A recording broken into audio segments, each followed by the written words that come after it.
Hi అండి, నమస్తే. Welcome to my channel. నేను మీ గాయత్రి. ఈరోజు వీడియోలో మంచి టేస్టీగా హెల్తీగా వెజిటబుల్ సూప్ని ఇంట్లోనే ఈజీగా ఎలా ప్రిపేర్ చేసుకోవాలో చూపించబోతున్నానండి. ఈ వాతావరణంలో ఇలా వేడి వేడిగా సూప్ చేసుకొని తాగితే రిఫ్రెష్గా చాలా బాగుంటుంది. కమ్మని రుచే కాదు, ఆరోగ్యానికి కూడా చాలా మంచిది. అలాగే ఈ వెజిటబుల్ సూప్ తయారు చేయడానికి ఆల్టర్నేటివ్స్ కూడా చెప్తూ చూపించబోతున్నానండి. వీడియో స్కిప్ చేయకుండా కంప్లీట్గా చూసి మీరు కూడా ఒకసారి ఇంట్లో తప్పకుండా ట్రై చేసి చూడండి, చాలా బాగుంటుంది. మరి ఆలస్యం చేయకుండా రెస్టారెంట్ స్టైల్లో అలా ఇంట్లోనే సూప్ని పర్ఫెక్ట్గా ఎలా ప్రిపేర్ చేయాలో ఆ ప్రాసెస్ ఏంటో చూసేద్దాం. ముందుగా వెజిటబుల్ సూప్ తయారు చేయడానికి ఇక్కడ నేను కొన్ని వెజిటబుల్స్ తీసుకున్నానండి. క్యాప్సికమ్, క్యాబేజీ, క్యారెట్, టమోటా, ఉల్లిపాయ, చిన్న అల్లం ముక్క. వీటన్నిటిని వీలైనంత సన్నగా కట్ చేసుకోవాలి. ప్రతిసారి ఇంట్లో అన్ని వెజిటబుల్స్ ఉండవు. అలాంటప్పుడు టమోటా, ఉల్లిపాయ, క్యారెట్ లేదా అందుబాటులో ఉన్న వెజిటబుల్స్తోనే ఇలా టేస్టీగా సూప్ ప్రిపేర్ చేసుకోవచ్చు. అలా చేసిన సూప్ చాలా బాగుంటుంది. మనం తీసుకున్న వెజిటబుల్స్ని ఇలా చిన్నగా కట్ చేసుకున్నాక ఇప్పుడు సూప్ ప్రిపేర్ చేసుకోవడానికి స్టవ్ ఆన్ చేసి పాన్లోకి 1 టీ స్పూన్ బటర్ తీసుకుందాం. బటర్ లేకపోతే నెయ్యి అయినా వేసుకోవచ్చు. ఇన్ కేస్ ఆఫ్ మీకు నెయ్యి ఫ్లేవర్ నచ్చకపోతే ఆయిల్ అయినా వేసుకోవచ్చు. బటర్ అంతా మెల్ట్ అయ్యాక 1/2 టీ స్పూన్ జీలకర్ర, సన్నగా కట్ చేసి పెట్టుకున్న ఉల్లిపాయ ముక్కలు, అల్లం ముక్కలు, పచ్చివాసన పోయేంత వరకు మరీ ఎక్కువ కాకుండా ఉల్లిపాయ అనేది దోరగా అయ్యాక ఇందులోకి క్యారెట్,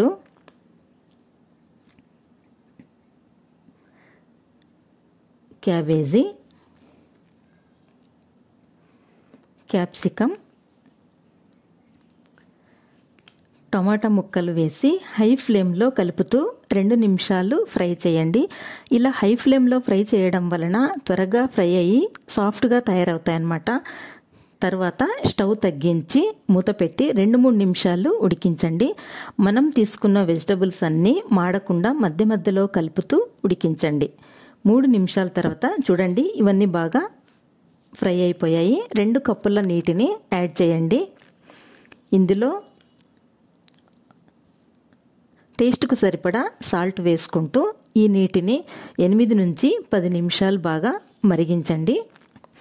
ఈలోపు ఒక గిన్నెలో 2 టీ స్పూన్స్ కార్న్ఫ్లోర్ తీసుకుందాం. ఇందులోకి కొద్దిగా నీళ్లను వేసి పిండి ముద్ద లేకుండా కలుపుకొని రెడీగా పక్కన పెట్టండి.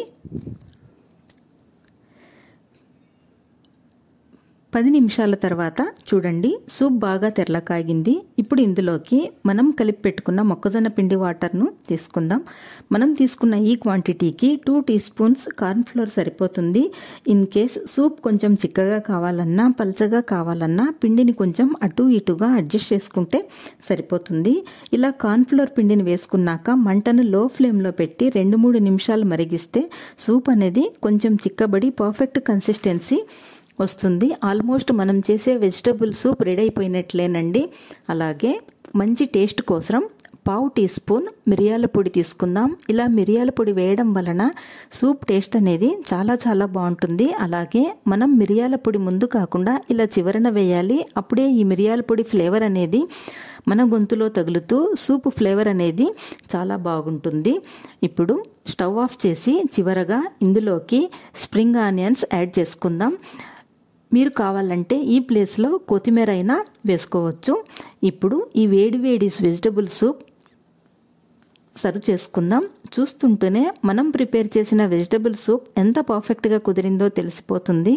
రెస్టారెంట్ స్టైల్లో అలా ఇంట్లోనే వెజిటబుల్ సూప్ని ప్రిపేర్ చేయాలంటే ఇలా ఒకసారి ట్రై చేసి చూడండి. ఇంట్లో అందరూ కూడా ఇష్టపడతారు.